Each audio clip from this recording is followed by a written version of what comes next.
Selamat pagi anak-anak.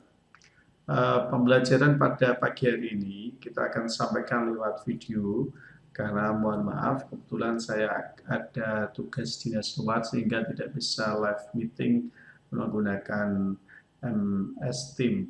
Maka saya gantikan dengan pembelajaran melalui video ini. Hari ini kita akan kupas tentang materi usaha anak-anak. Sudah kita pelajari sebelumnya bahwa kita buat kesimpulan dulu ya. Jadi bahwa usaha itu kan bisa dirumuskan satu, bisa dirumuskan dengan W sama dengan apa? F kali S cos theta kan gitu kan. Nah, nanti tergantung sudut tetanya.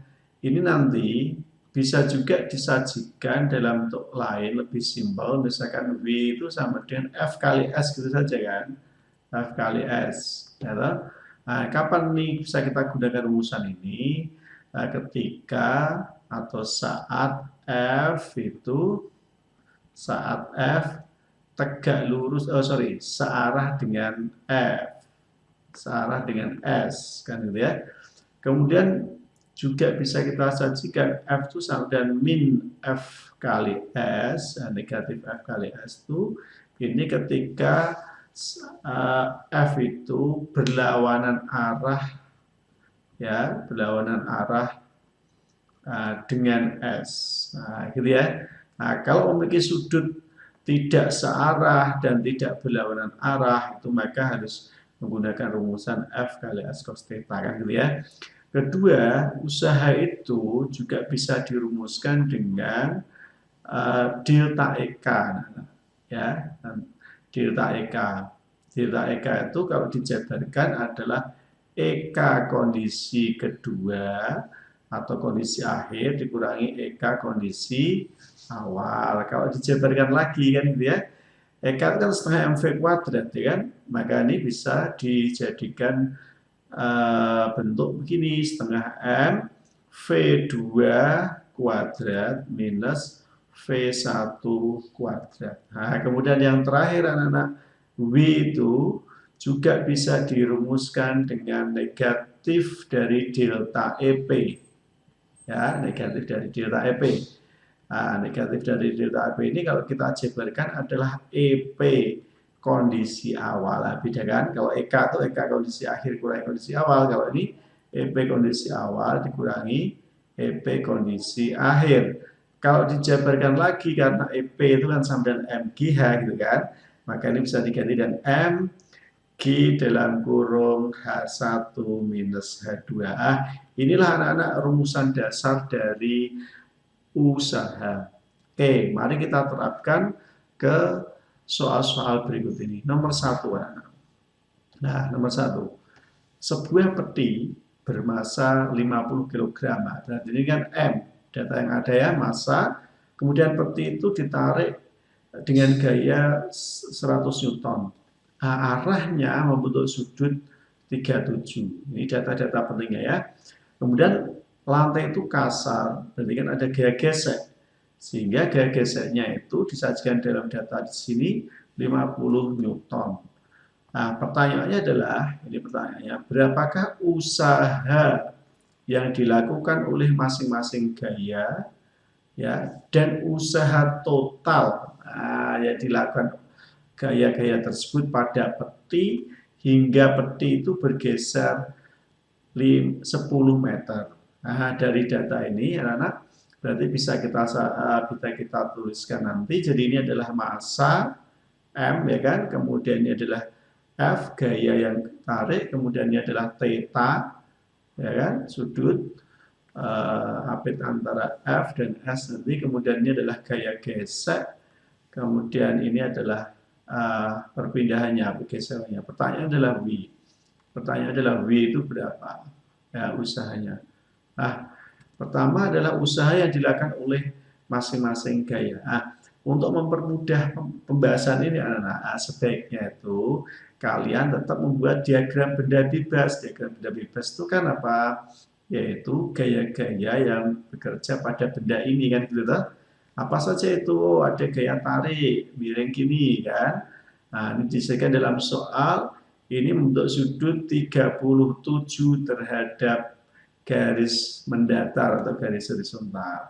Nah, kemudian kan pasti ada gaya gesek.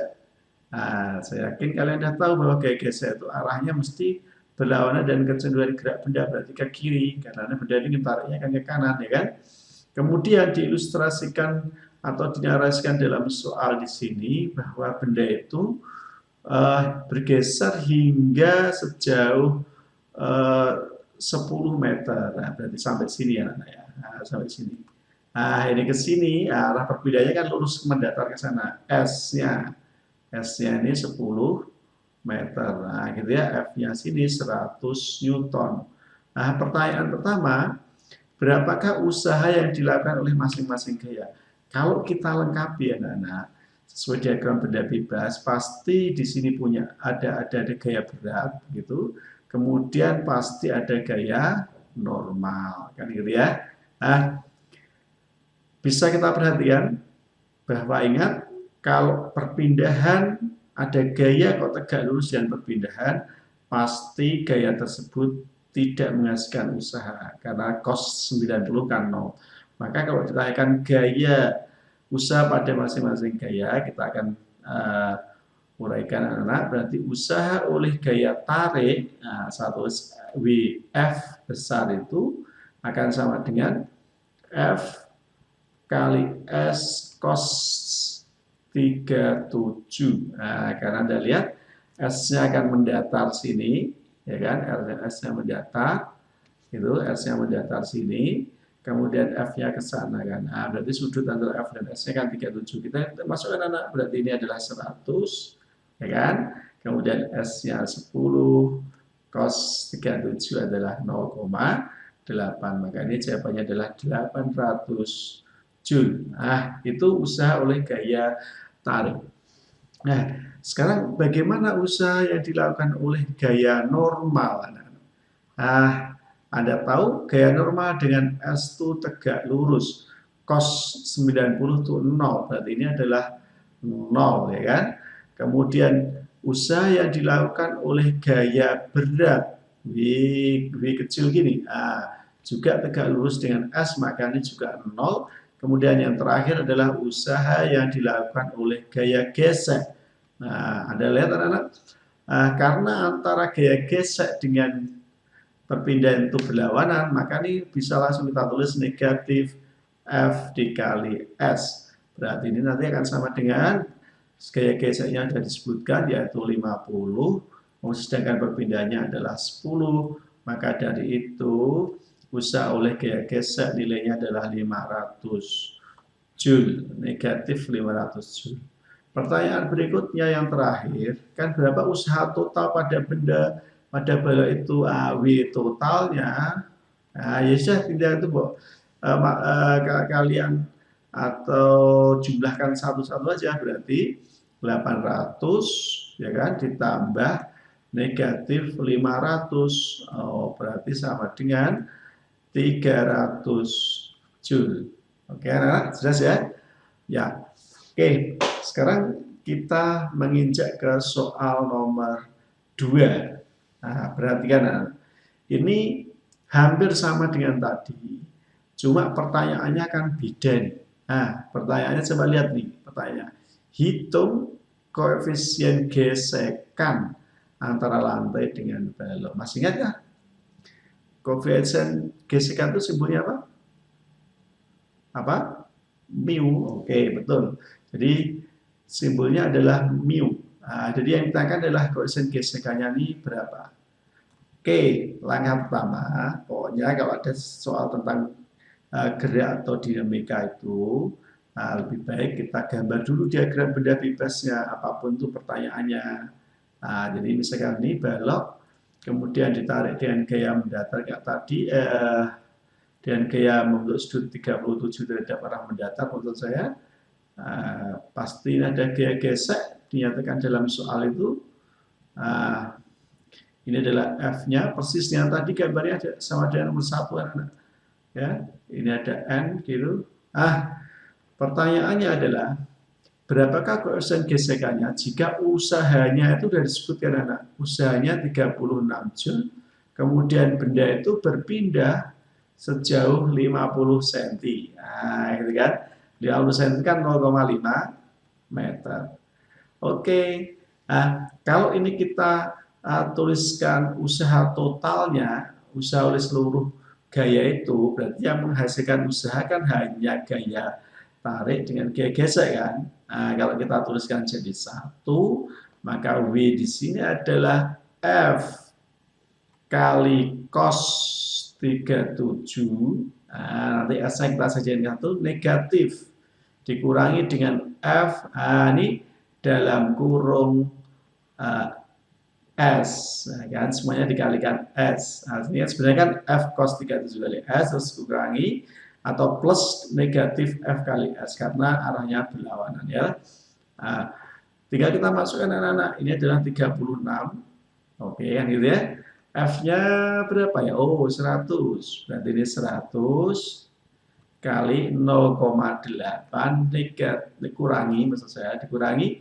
Nah, karena ini yang pertanyaan adalah koefisien gesekan, maka gaya gesekan kita ubah dalam bentuk mu dikali n. Nah, masih ingat ya? S-nya adalah 50 cm, jadikan meter 0,5. Ah, bisa kalian lihat anak-anak. Di sini yang terakhir adalah mu. Nah, n-nya belum ada. Masih ingat di materi dinamika kemarin, n-nya itu berapa dari gambar itu, kita bisa kita tunjuk resultan gaya pada sumbu Y-nya kan. Nah, lihat-lihat nih, resultan gaya pada sumbu Y-nya. Nah, pada sumbu Y, benda ini kan tidak bergerak naik atau turun kan gitu ya. Nah, ini menunjukkan bahwa sigma FY-nya 0. Oke, coba dilihat gaya pada sumbu Y itu apa saja? N dan W, apa itu saja?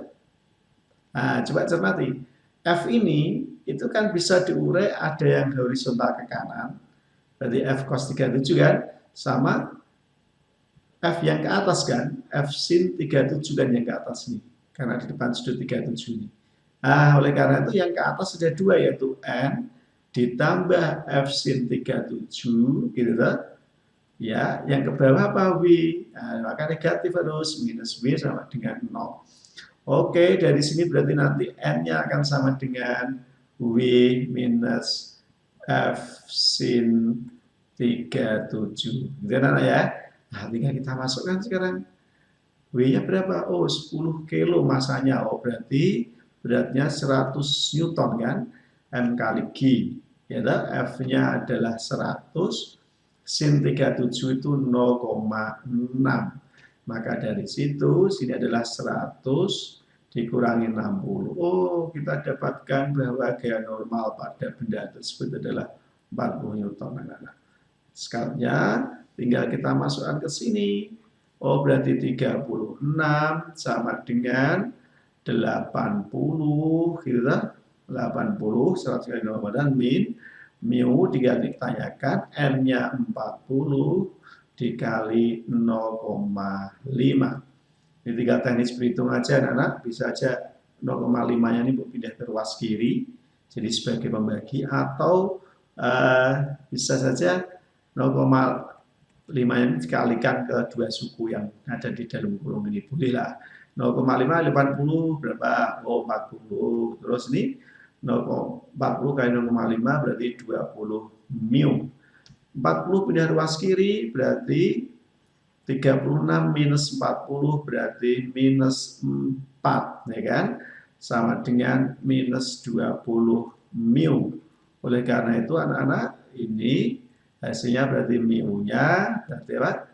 4/20. Kalau ini kita bagi 4 semua berarti atas dan bawah berarti 1/5. Atau bisa kita tuliskan 0,2. Tidak punya satuan gesekan itu. Oke, sampai sini jelas? Iya, bagus. Kita lanjut ke soal berikutnya nomor 3. Ya, ini masih mirip-mirip tentang bahas tentang usaha lah ya. Jadi soal-soal ini masih agak mirip-mirip gitu. Tapi ini sekarang kalau 2 tadi berada pada bidang datar, sekarang nomor 3 ini coba Anda cermati.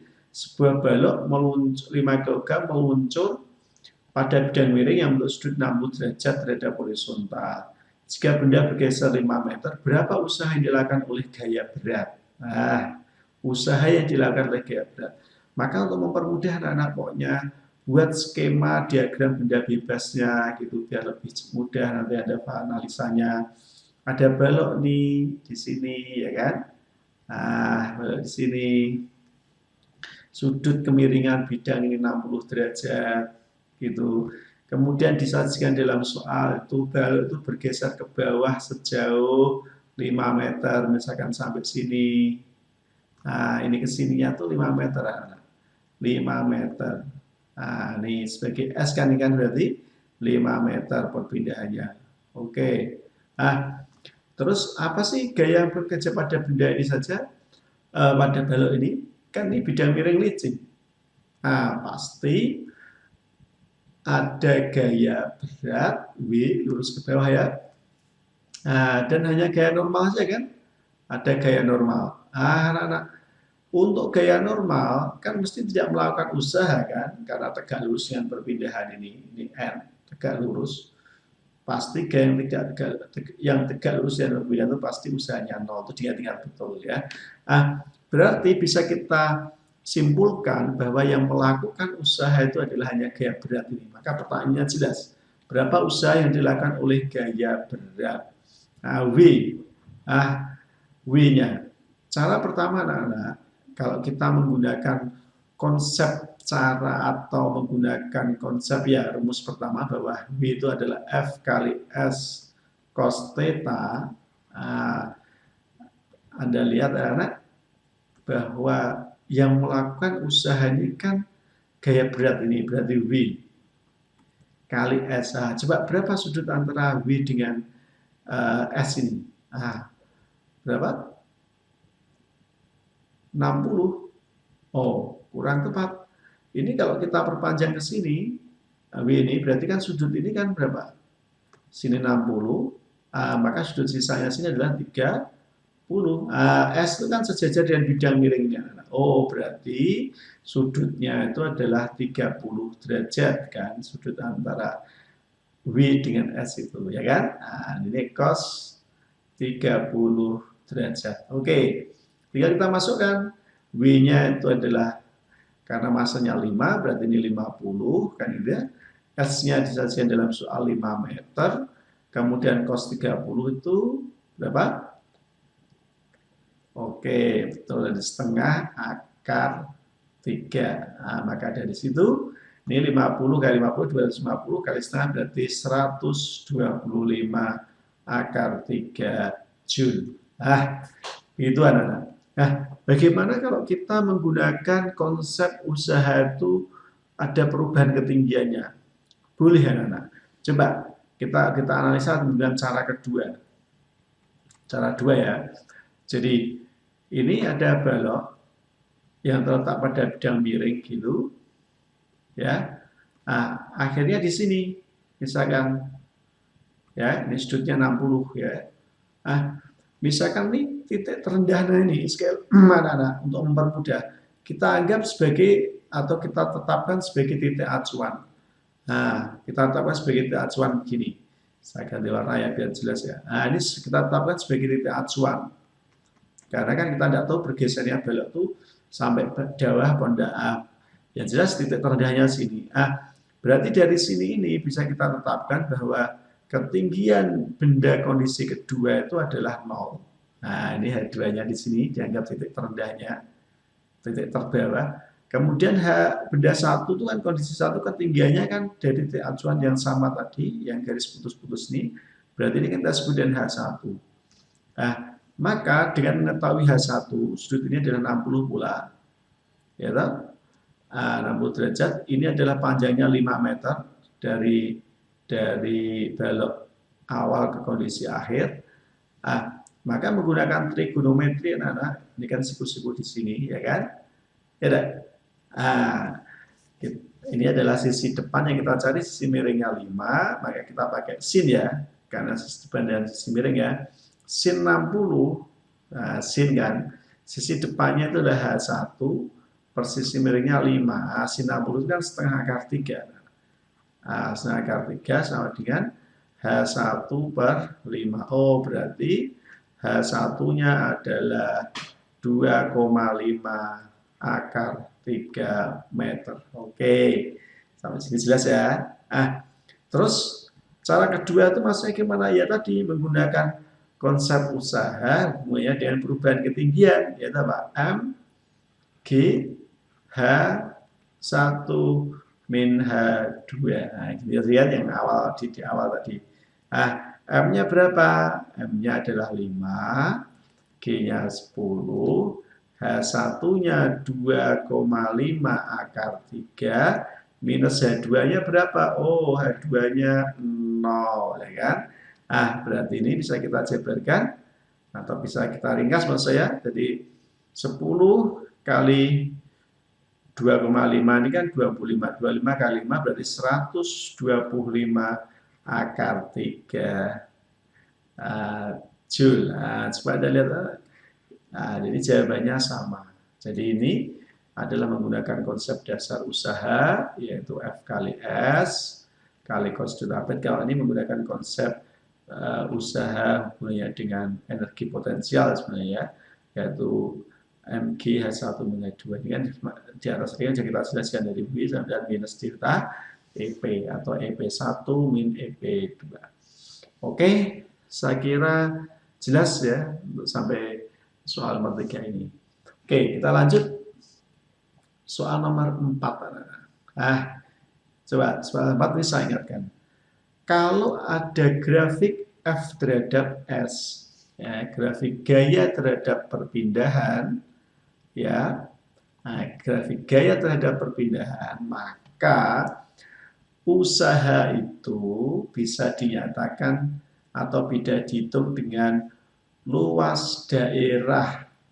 Yaitu W itu sama dengan luas, ya, luas daerah, ya, di bawah grafik F terhadap S.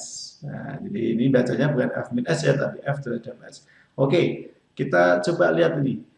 Ini menggambarkan ada gaya, benda dikenai gaya, awalnya 0 gaya itu, kemudian berangsur-angsur gayanya dinaikkan, hingga setelah bala itu bergerak 3 meter, benda itu bergerak 3 meter, gaya tariknya dibuat tetap senilai 20 Newton. Kemudian pertanyaannya, berapakah usaha hingga benda itu bergeser sejauh 7 meter? 7 meter kan di sini anak. Usaha di bawah usaha itu diketahui grafik terhadap F terhadap S adalah luas daerah. Luas daerah di bawah grafik berarti adalah ini yang saya arsir ini. Oke. Ini. Jadi tinggal mencari luasnya ini anak. Berapa itu luasnya? Oh, jelas dari gambar itu adalah luas trapesium kan. Luas trapesium. Jadi dari gambar itu, saya ulangi, dari gambar ini, jadi W-nya itu kan sama dengan luas trapesium kan, bentuk yang saya arsir itu. Kalau ingat, masih ingat luas trapesium apa di matematika? Apa? Setengah jumlah sisi sejajar dikalikan tinggi, atau jumlah sejajar dibagi 2 dulu baru dikalikan tinggi. Yang sejajar mana? Ini kan polanya segitiga, trapesium kan. Yang sejajar berarti yang bawah ini sama sisi atas ini kan. Sisi bawah ini panjangnya kan 7 meter. Gitu ya. Yang atas kan 4. Ini Anda lihat dari 3 ke 7 kan 4. Kalikan tingginya mana? Tingginya berarti adalah di ke atas ini. Berarti 20. Gitu kan. Setengah dikali 20 kan 10. 10 kali 7 tambah 4 kan 11. Berarti ini 110 Joule. Oke. Saya ingat-ingat, pokoknya kalau ada grafik gaya terhadap perpindahan kok menentukan usaha, itu maka bisa dinyatakan dengan luas daerah di bawah grafik. Nomor berikutnya, anak-anak, nomor 5. Ya, nomor 5. Oke. Pada benda bermasa berapa itu? Bermasa 4 kg, itu dikerjakan gaya 90 Newton searah bidang miring. Ini di gambarnya sudah jelas. Benda berpindah sejauh 20 meter ke atas. S-nya berarti ya. Bidang miring licin ya anak, diandikan licin berarti tidak ada gaya gesek kan? Berapakah usaha total? Nah, ini loh bahasanya. Usaha total yang dilakukan oleh gaya pada resultan gaya pada benda tersebut. Mengapa penggunaan kata resultan gaya? Karena pasti kan selain ada gaya dorong ini, kan ada gaya normal, ada gaya berat. Gaya geseknya ada tidak? Oh bagus, tidak ada. Karena kan dianggap licin. Ya, pokoknya di materi tentang gaya-gaya itu ingat-ingat anaknya. Ada 5 ya kan gaya utama itu. Ada gaya tarik atau gaya dorong, kemudian gaya gesek, gaya normal, gaya berat. Biasanya itu ada gaya tegangan tali. Nah, begitu ya. Nah, itu kamu harus analisa dulu diagram bendanya di situ. Ada gaya apa saja. Oke, kalau kita gambarkan dalam soal sini anak-anak. Berarti ini ada W ke sini lurus ya, W. Oke, tidak ada gaya gesek. Kemudian ada gaya normal ke sana, anak. Ya, N. Ya, bendanya berpindah sampai sini misalkan anak. Oke. Nah, Mas Mbak ya. Nah, ini ada lihat nih. S-nya kan ke sana nih, S-nya. Ini S-nya kan. Nah, ke sini kan. Ya, S-nya. Yang disebutkan dalam soal itu 20 meter. Nah, dalam soal Anda lihat ini, ya, bahwa N dan S itu kan tegak lurus, maka jelas bahwa antara di antara tiga gaya ini yang menghasilkan usaha adalah F dan W. W totalnya berapa? Ya sudah, W totalnya itu ya usaha yang dilakukan oleh gaya dorong sama gaya berat. Nah, tinggal kamu cermati, ya kan sudut-sudutnya. Oh, antara F dan S itu searah. Ya kan, sudutnya 0, berarti langsung pakai aja F kali S gitu kan. Nah, terus ditambah usaha oleh gaya berat. Oh, gaya beratnya ini W nih. W ya. F kali S atau W kali S sudutnya berapa kan? Tidak 0 tuh. Dan tidak 180. Oke, analisa coba. Ini kalau kita perpanjang sini, dia tegak lurus di sini anak-anak. Sudut ini berarti berapa? Oke, betul 60. Maka antara W dan S, S-nya kan miringnya ini. Nah, berarti ini ke sini kan. Ini berapa nih berarti? 60. Oke, bagus. 120. Nah, maka ini adalah antara W dan G berat dan S sudutnya adalah 120. Karena di dua suku itu ada S, untuk menyederhanakan hitungan nanti jadikan satu aja deh. Ya kan? Ini kali cos 120 itu dikalikan S. Kan gitu ya. Nah, berarti ini kalau kita masukkan datanya aja yuk. Berarti 90 plus W-nya adalah berapa ya? Oh, W-nya itu kan gaya berat. Ya, W di sini gaya berat, bukan usaha ya. Berarti 40 M kali G kali cos 120. Ingat-ingat anak, kalau belum hafal pakai kalkulator tidak apa-apa. Cos 120 itu adalah negatif 15. Ya, min setengah maksud saya, kalau negatif 15. Min setengah dikali dengan S-nya berarti 20 meter. Nah, oke. Berarti ini akan sama dengan 90 min 20 ini dikali 20, 70 kali 20 berarti 1400 Joule, atau boleh ditulis dalam bentuk lain dibagi 1000 itu kan jadi kilo, berarti 1,4 kilojoule. Oke, jelas sampai sini tidak ada masalah ya. Oke, bagus. Selanjutnya coba nomor 6. Wah, ini masih tentang usaha-usaha terus ya, tetapi kita akan bahas ini karena supaya nanti pengertiannya tentang usaha itu lebih detail. Oke, nomor 6. Jelas tuh Anda lihat tuh, ada seorang anak mendorong gerobak bermassa 5. Ya, dari keadaan diam, awalnya diam pada permukaan licin. Dari keadaan diam itu pokoknya kalau ada bahasa dari keadaan diam itu ada data tersembunyi, V-nya 0 anak-anak ya. Ya, V1-nya 0 atau V0-nya 0 boleh. Ya, gayanya 5 Newton, untuk sudut theta, theta-nya itu di sini. Oke, anak.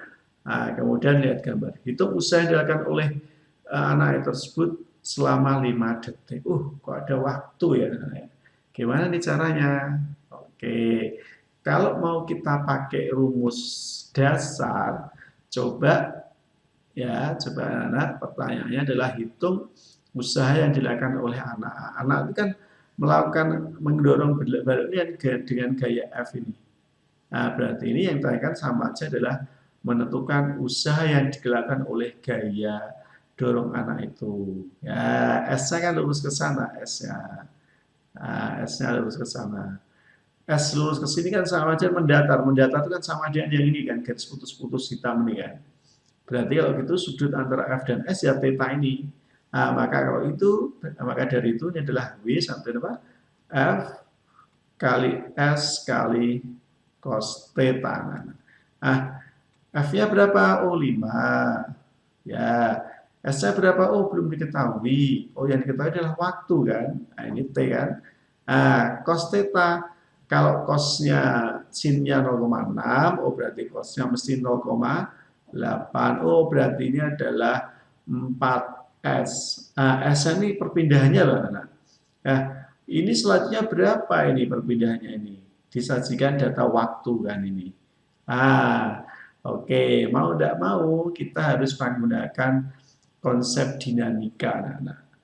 Nah, bisa Anda lihat benda ini kan bergerak pada sumbu X kan, sumbu X-nya akan sana kan. Berarti apa? Sigma Fx. Nah, gitu kan. Untuk mencari perpindahannya berapa, kita cari percepatannya dulu. Sesuai dengan hukum Newton, M kali A. Pada sumbu X itu kan yang mendatar gini kan. Nah, komponen yang mendatar ini kan tetanya kan sini ya. Itu kan F cos berarti ya. Yang di samping sudut theta kan berarti apa? F cos theta sama dengan M kali A gitu kan. Ya, F-nya 5, cos theta-nya berarti 0,8. Ya, M-nya berapa ya? M-nya 5. Nah, ini dalam soal ini ada. Kemudian kali A. Nah, luas kiri ada 5, luas kanan ada 5, berarti A-nya sama dengan 0,8 meter per sekon kuadrat yang percepatan. Nah, kemudian menggunakan bantuan konsep kinematika, anak-anak, ada percepatan, ada V1-nya ini 0, ya kan? Ada waktu ternyata T, nah, maka S-nya bisa kita cari pakai konsep kinematika untuk gerak lurus berubah beraturan V0 kali T plus setengah AT kuadrat kan gitu ya. Tinggal S-nya dicari, di V0-nya 0. Nah, di sini satu dengan V1, V1-nya sama dengan V0 plus kali T. Ini satu saja kali T 0 kali T kan tetap 0 nanti. T-nya berapapun setengah kali A-nya 0,8 kali T kuadratnya adalah 5. 5 kuadrat. Nah, berarti nanti jadi 0,4 kali 25. Berarti sama dengan 10 meter kan gitu ya. Sudah ketemu kan? Oh, jadi dari sini W-nya kalau gitu akan sama dengan 4 dikali 10 berarti 40 Joule. Nah, gitu kan? Konsep dasar usaha. Sekarang contoh nomor 7. Oh, ada Arnov mengangkat bola besi ke atas dan menaiki anak tangga itu berapapun jumlah anak tangganya anak-anak. Arnov itu harus mengangkat bola itu dari dasar lantai ini, dari lantai dasar ke lantai yang ketinggiannya 4 meter. Oleh karena itu berapakah usahanya? Nah, ingat anak-anak, konsep teorema atau teorema usaha dan energi potensial atau konsep usaha dengan perubahan ketinggian. Oke, maka dengan mudah ini bisa kita selesaikan menggunakan W sama dengan M G H1 minus H2. Mana H1 minus H2 anak-anak? Jelaslah H1 kan kondisi awal. Kalau ini sebagai kita gunakan sebagai titik acuan, berarti H1-nya 0, ya kan? Nah, titik terendahnya 0, kemudian ketinggian kondisi 2 di sini, kondisi 1 ini, berarti H2-nya adalah 4 meter ini. Nah, gitu. Berarti dia tinggal kita masukkan M-nya 2 kg kali 10 kali H1-nya 0 minus 4, oh, berarti 20 kali 4 berarti minus 80 Joule. Nah, usahanya negatif. Artinya itu untuk memindahkan bola ke atas itu Arnov membutuhkan energi 80 Joule. Oke, masih semangat anak ya. Oke, kita lanjut nomor 8. Masih membicarakan tentang konsep-konsep dasar usaha. Oke, nomor 8. Nomor 8 ini sangat cermati ya anak. Jadi bola bermasa 0,2 kg. Awalnya di titik A itu sini, ini masih titik A, kemudian sampai titik B. Ini, nah, sempat juga dia turun ke bawah sini, ya 0, di ketinggian 1 meter, tapi ini terus tetap ke atas kan B. Pertanyaannya adalah berapakah usaha yang dilakukan oleh bola itu untuk bergerak dari A ke B? Ingat anak-anak, dari gambar data itu jelas bahwa bola bergerak dari K A B itu disebutkan ada perubahan ketinggian. Nah, menentukan usaha, ya kalau disebutkan adanya perubahan ketinggian atau bisa ditentukan perubahan ketinggiannya, ada jelas lah pakai hukum teorema usaha dan energi potensial ya, yaitu bahwa W sama dengan mg H1 minus H2. H1-nya berarti H di titik A, ya ini pasti 5 itu, titik B-nya 3. Tinggal kita masukkan M-nya berapa? 0,2. Ini kali 10, karena berarti 2 kali 2 berarti sama dengan 4 Joule. Simpel sekali ya.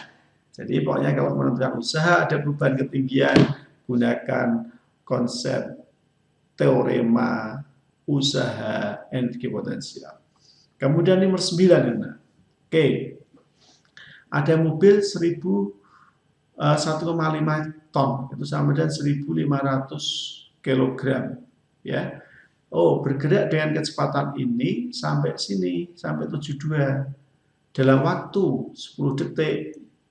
Berapa usahanya? Nah, kita harus ingat, usaha itu menggunakan teorema energi kinetik, usaha dengan hubungan usaha dan energi kinetik itu kan EK2 dan EK1. Kenapa kok pakai itu ya? Karena disebutkan adanya perubahan kecepatan. Berarti ini kita tulis sebagai data V1, ini sebagai data V2. Kalau ini kita jadikan meter per sekon semua, nah berarti ini harus dibagi 18.000 dibagi 3.600, ya kan? Jam ke sekon. Nah, berarti kan ini 5 ya, meter per sekon, yang ini 20 meter per sekon. Saya kira konversi ini di materi kelas 10 dulu, semester 1 kan sudah. Oke, ya dari sini anak-anak, karena pertanyaannya adalah usaha, ya jelas lah. Usaha itu W ya, ada perubahan kecepatan, ya kita ambil kesimpulan langsung bahwa W itu bisa kita cari pakai setengah M, V2 kuadrat minus V1 kuadrat, kan gitu ya. Dan ini setengah kali 1.500, nah gini ya, berarti V2-nya 20 kuadrat min 5 kuadrat. Nah, nanti hitung sendiri ya, dan seterusnya. Satuannya Joule. Oke, saya. Oke, terus nomor 10 anak-anak. Nomor 10, coba kita perhatikan. Nah, benda ini masanya 8 kilo, berarti M. Mula-mula diam, berarti ini V1 atau V0 boleh. 0. Kemudian bergerak dengan percepatan, diketahui percepatannya A. Ya, selama 2 detik T. Itu berapakah usahanya? Kalau kita cermat anak-anak, kita tidak perlu menggunakan rumus F kali S, walaupun sebenarnya bisa. Ya, tetapi kan lebih cepat kan menggunakan konsep perubahan energi kinetik aja itu. Nah, karena ada V1 tinggal nanti mencari setelah bergerak 2 detik itu kecepatannya jadi berapa, kan disebutkan percepatannya sudah. Oke ya kan? Maka kita ambil bahwa ini V-nya akan sama dengan setengah. Kita pakai yang ini, konsep usaha dengan energi kinetik kan. Oke, min V1 kuadrat. V2-nya diambil dari mana? Pakai rumus GLBB ya kan. V0 plus AT di kinematika. V0-nya itu 0, ini V1 itu sebagai V0, A-nya 6, T-nya 2, berarti 12 meter per sekon. Berarti kecepatan di detik kedua 12, atau di kecepatan akhir maksud saya 12 meter per sekon. Ini 8 kali 12 kuadrat min V1-nya 0. Berarti 4 dikali 1, 4, ya kan, 12 kuadrat Berarti kalau dari belakang berarti 6, 7, ya kan? Sorry, 6 ya, 17 tambah 1 berarti 5. Ya, 5, 7, 6 Joule. Nah, gitu ya. Oke, coba kita lihat soal berikutnya apa? Oh, masih tentang usaha, konsep dasar usaha ya. Kecepatan awalnya 1 meter per sekon, ini V1. Kemudian didorong dengan gaya 10 Newton. Ya, awalnya sudah bergerak gini selama 5 detik. Ini T-nya 5 sekon. Berapa keusahanya? Oh ya, kita mudah aja, dari petunjuk V1-nya sudah ada, mending kita cari pakai V2 dulu kan. Nanti berarti gunakan rumus V berapa? Setengah M V2 kuadrat minus V1 kuadrat gini ya. Berarti setengah, M-nya 5, V2-nya belum ada, V1-nya 1. V2-nya dicari dari mana? Ini bisa kita cari pakai V2, V2 sama dengan V2 sama dengan V1 plus A kali T. Coba A-nya dari mana, anak? Ini kan dorong dan gaya mendatar 10 Newton, kita gunakan aja sigma F X ya, sama dengan M kali A, gini kan. Gaya yang mendorong apa? F. Kan ini kan ada gaya gesek, berarti kan disebutkan dalam pernyataan soalnya. Berarti F, M-nya 5, A-nya, mana A-nya? A-nya, oh udah ada, kita cari ya ini ya. A-nya kita cari. Jadi F-nya 10 sama dengan 5 dikali AO, berarti percepatannya adalah 2 meter per sekon kuadrat. Tinggal kita masukkan anak-anak. Di sini adalah 1 plus 2 dikalikan 5. Maka ini adalah 1 ditambah 10. Oh, berarti V2-nya 11. Dah, tinggal kita masukkan sini. Berarti 11 kuadrat minus 0. Gitu ya. Nanti kita latihan sendiri. Anda latihan sendiri berapa Joule. Oke. Coba kita lihat soal berikutnya apa. Oh, soal berikutnya sudah hukum kekalan energi. Ya, hukum kekalan energi. Oke, anak-anak, saya kira sampai sini dulu. Nanti sambung ke video berikutnya, akan kita bahas tentang hukum kekalan energi. Silahkan cermati videonya, dilihat, kemudian difahami, sehingga Anda tidak merasa kesulitan tentang konsep usaha. Oke, cukup sekian. Semoga bermanfaat, anak-anak. Selamat pagi.